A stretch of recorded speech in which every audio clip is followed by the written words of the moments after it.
1 hectolitre का मान ज्ञात करना। प्रश्न 108 4 भिन्नों का औसत ज्ञात करना। प्रश्न 109 0.72 को प्रतिशत में कन्वर्ट करना। प्रश्न 110 लाभ प्रतिशत या हानि प्रतिशत ज्ञात करना। प्रश्न 111 दूरी चाल से संबंधित प्रश्न।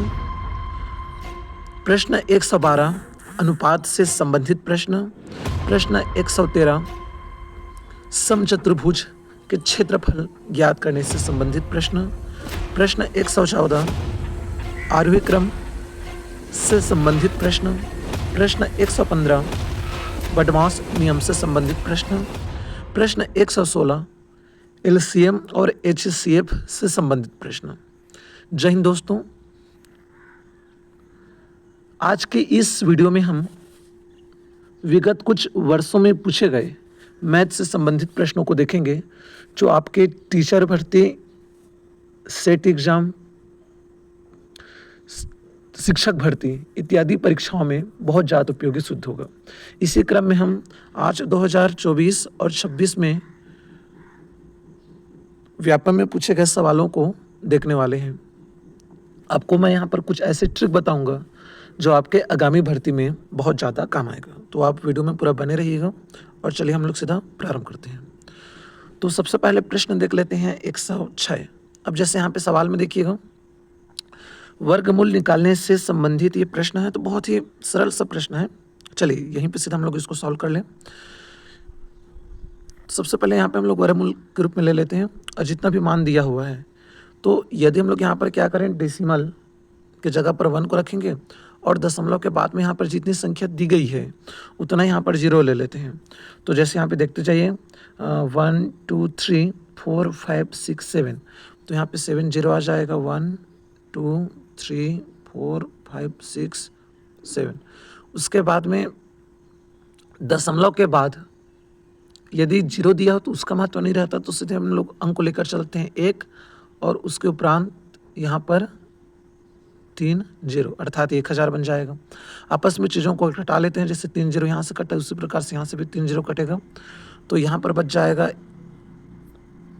वर्गमूल के फॉर्म में 4 0 अर्थात 10,000। अब जैसे यहाँ पर देखते हैं इसके उपरांत 1 का वर्गमूल, तो 1 ही हमें प्राप्त हो जाएगा, उसको मैं यहाँ पर लिख लेता हूँ बटा, और ये आपका आ जाएगा 100। ठीक है ना। तो अच्छा, इसको भी बनाने का तरीका होता है, जैसे 2 0 है तो उसका वर्गमूल हम 1 लेंगे, फिर से 2 0 है तो 1 0 लेकर चलेंगे और 1, तो इस प्रकार से आ जाएगा 1/100। और 1/100 अब देखिए यहाँ पर प्रश्न में 1/100 को यदि हम लोग और आगे हल कर लें तो यह हमें प्राप्त हो जाएगा 0.01। सिंपली भाग देना है तो आपको ही मिल जाएगा। ठीक, अब जैसे यहाँ पर देखते जाइए उत्तर में, इसका उत्तर ए तो आएगा नहीं क्योंकि ए का मान क्या दिया है यहाँ पर 0.001, तो ये होगा नहीं, हटा देते हैं।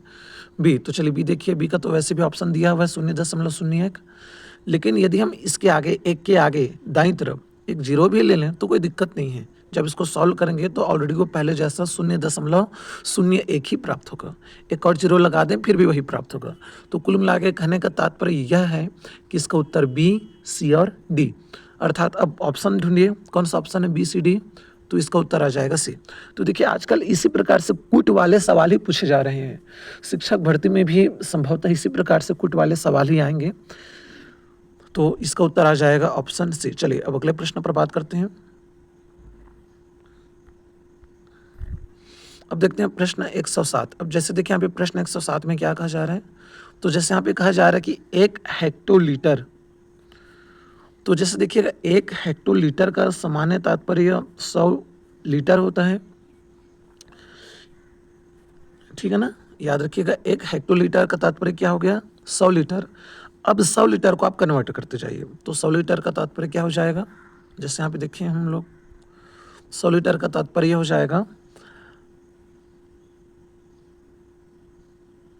10,000 सेंटीलीटर। ठीक है, ये भी सही है, क्योंकि 100 लीटर को हम लोग चाहें तो 10,000 सेंटीलीटर के रूप में लिख सकते हैं। सिंपली वर्ग कर दीजिए, 100 लीटर मतलब आपका 10,000 सेंटीलीटर आ जाएगा, या उसी को हम लोग 100 घन डेसीमीटर के रूप में भी लिख सकते हैं, और चाहें तो इसको हम लोग 10⁸ घन मिलीलीटर के रूप में भी लिख सकते हैं।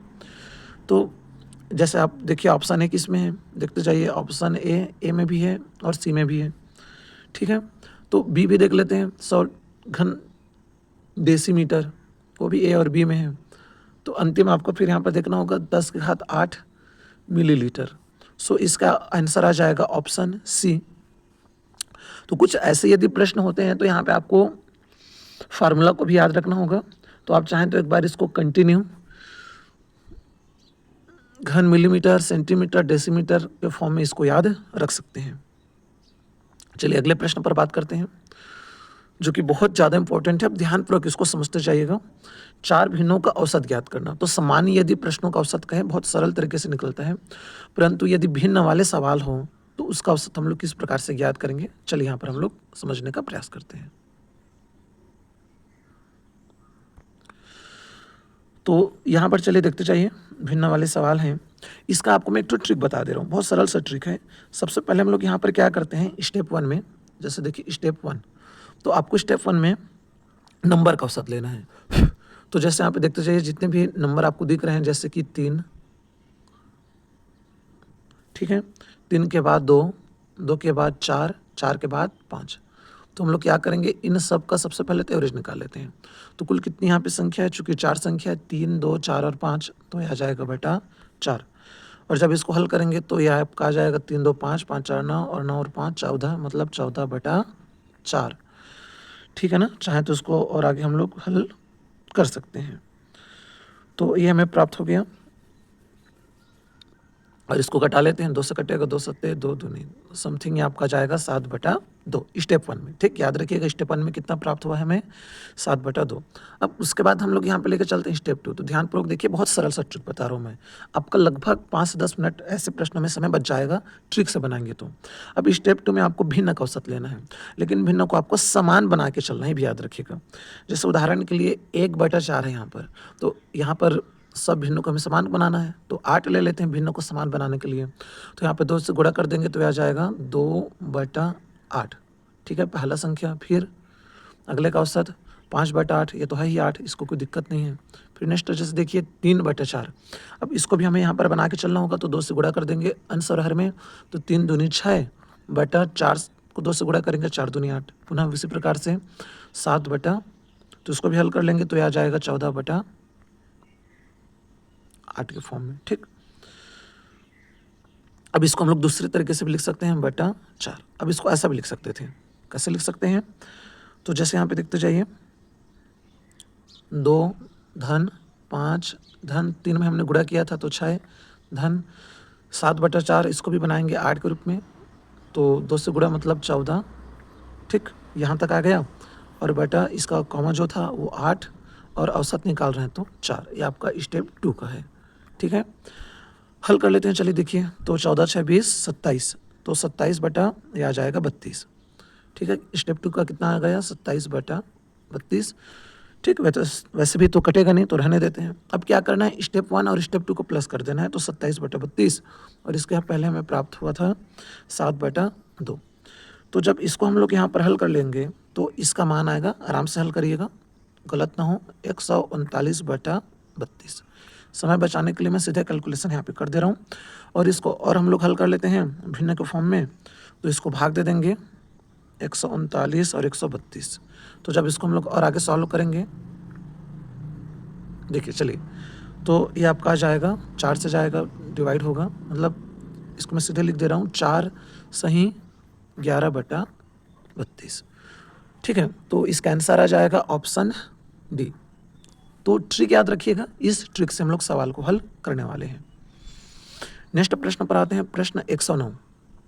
चलिए अब 109 वाले सवाल को यहाँ पर देखते हैं हम लोग। 109 वाले प्रश्न में क्या कहा जा रहा है, जैसे देखिए 0.72 बराबर x मान लेते हैं, क्वेश्चन मार्क को x%, तो हमें उस x का मान निकालना है। तो ये भी बहुत ही सरल सा प्रश्न है, एकदम ट्रिकी क्वेश्चन है। कैसे ट्रिकी क्वेश्चन है, देखिए सबसे पहले हम यहाँ पे सीधा डेसिमल हटा लेते हैं, तो दशमलव की जगह पर 1, और जितना संख्या दिया उतना 0। कहने का तात्पर्य क्या है, अब बटा 100 को हम लोग क्या कर सकते हैं, प्रतिशत लिख सकते हैं, प्रतिशत का अर्थ होता है प्रति 100, प्रत्येक का 100, तो कितना आ गया 72%। सो इसका उत्तर आ जाएगा ऑप्शन डी। तो यदि इस प्रकार से सवाल आए आप बहुत आराम से इसको बिना किसी कैलकुलेशन के सॉल्व कर सकते हैं सरल तरीके से। चलिए और कुछ क्वेश्चन देखें और आपको मैं अच्छा ट्रिक बताऊंगा यहाँ पर इस प्रकार के सवाल को हल करने के लिए। ठीक है, चलिए तो नेक्स्ट क्वेश्चन पर आते हैं। अब हम लोग देख लेते हैं अपना अगला प्रश्न है 110। अब यहाँ पे देखिए सबसे पहले आपको ये ध्यान देना है कि प्रश्न आप पहले बहुत अच्छे से देख लें। एक व्यक्ति ने 2 स्कूटी में से प्रत्येक को 98,000 में बेचकर एक पर 15% का लाभ, दूसरे पर 15% का हानि उठाई। पूरे लेन देन में उसको कितना प्रतिशत लाभ या हानि होगा। सबसे पहले एक चीज़ को ध्यान दीजिए कि यदि सेम परसेंट लाभ का दिया हो बेनिफिट और सेम परसेंट हानि का दिया हो, उस स्थिति में उसको हर बार हानि होगा। ठीक है, तो हम लोग यहाँ पर हानि प्रतिशत निकालेंगे। अब यदि 2 वस्तुओं का एसपी समान हो, उस स्थिति में एक पर यदि x लाभ है और दूसरी पर x हानि है, कहने का तात्पर्य क्या, लाभ और हानि प्रतिशत दोनों समान दिया हो, उस स्थिति में उसको हानि होता है। तो हम लोग यहाँ पर हानि प्रतिशत का सूत्र निकाल कर चलेंगे। तो देखिए इसका सूत्र लेंगे x की घात 2/100। x का तात्पर्य क्या, जो लाभ प्रतिशत था और हानि प्रतिशत जो समान दिया गया था उसका मान। कहने का तात्पर्य x का मान 15 और x का मान 15, कुछ इस प्रकार से आ जाएगा। अब चलिए यहाँ पे मान को रख दें, तो 15 गुणा 15/100। याद रखिएगा ऐसा सूत्र आपको कब लेना है, x की घात 2/100, जब यहाँ पर लाभ प्रतिशत और हानि प्रतिशत समान दिया हो। ठीक है, और उसका जो विक्रय मूल्य है वो समान हो तब की स्थिति में। ठीक, सेलिंग प्राइस एसपी, एक जगह मैंने आपको एसपी बताया, एसपी का तात्पर्य है सेलिंग प्राइस। ओके, तो चलिए अब देखिए इसको सॉल्व कर लें। 15 को 15 से गुणा करेंगे 225/100 आ जाएगा, 225/100। और इसको यदि और आगे हम लोग हल करें तो ये आपका दशमलव के रूप में कन्वर्ट हो जाएगा 2.25। ठीक है, तो देख लीजिए इसका उत्तर आ जा रहा है ऑप्शन ए 2.25% हानि। ध्यान दीजिएगा ऑप्शन बी में भी सेम टू सेम दिया लेकिन लाभ लिखा है, तो लाभ आपको नहीं लेना है इस कंडीशन में, हानि लेकर चलना है। सो इसका आंसर आ जाएगा ऑप्शन ए। देख लीजिए कितना सरल सा ट्रिक है। और यदि इसको हम लोग दूसरे नियम से हल करना चाहते तो पहले का क्रय मूल्य निकालते, फिर दूसरा क्रय मूल्य निकालते, दोनों को प्लस करते, प्लस करने के बाद हानि प्रतिशत का सूत्र लेते, काफ़ी लंबा चला जाता। चलिए अगले प्रश्न पर बात करते हैं, प्रश्न 111। अब यहाँ पर देखिए निम्नलिखित को सुमेलित करें। यह भी एक प्रकार का कुट वाला सवाल ही है, काफ़ी लंबे चले जाते हैं बट बहुत सरल ट्रिक्स आपको मैं बता रहा हूँ। सबसे पहले यहाँ पे आपको ढूंढना है चाल। चाल का सूत्र दूरी बटा समय। अब देखते जाइए, रुकिए एक मिनट, इसके लिए जगह भी बना लेते हैं हल करने के लिए भी। चलिए अब आगे देखते हैं। तो चाल का दूरी बटा समय, अब यहाँ पे दूरी कितना है 1 किलोमीटर और समय है 20 घंटा। ठीक है, तो जब किलोमीटर और घंटे में दिया हो तो यूनिट को चेंज करने की जरूरत नहीं होता। याद रखिएगा जब एक मान लीजिए दूरी मीटर में दिया और समय को घंटा वगैरह में दिया तब उसको सेकंड में चेंज करने का जरूरत होता है। तो पहला का उत्तर क्या आ जाएगा, a/b। चलिए अब यहाँ पर देखिए पहला का आंसर a/b किस में है, तो डी, तो क्या आ जाएगा डी। अब देखिए पहले में ही आपको पता चल गया इसका उत्तर। ठीक है, कि पहला का उत्तर क्या आना चाहिए, डी आना चाहिए। तो देख लीजिए किस में दिया हुआ है, यहाँ पर कूट डी में दिया हुआ है। पहले का उत्तर डी, दूसरे का सी, तीसरे का ए और चौथे का बी। सो इसका उत्तर आ जाएगा ऑप्शन डी। तो ज़्यादातर आपको एग्जाम में सरल से कठिन की ओर ही जाना है। आप पहले सरल सरल चीज़ों को ढूंढें और बहुत आराम से चीज़ें बन जाएगा। प्रश्न 112 पर बात करते हैं। अब यहाँ पर देखिए रेशियो से संबंधित ये आपका सवाल है। एक बार समय भी देख लें कितना समय हुआ है। तो चूँकि समय बहुत ज़्यादा हो गया है, 16 मिनट हो गया है, यदि मैं इसको शॉर्ट भी करूँ तो भी मुश्किल से 12 मिनट में कन्वर्ट होगा। तो बाकी क्वेश्चन को हम लोग अगले पार्ट में देख लेते हैं। तो प्रयास करेंगे 24-26 में पूछे गए मैथ्स के क्वेश्चन को कंप्लीट करें। उसके बाद हम लोग एसआई में भी पूछे गए क्वेश्चन को देखने का प्रयास करेंगे। Thank you.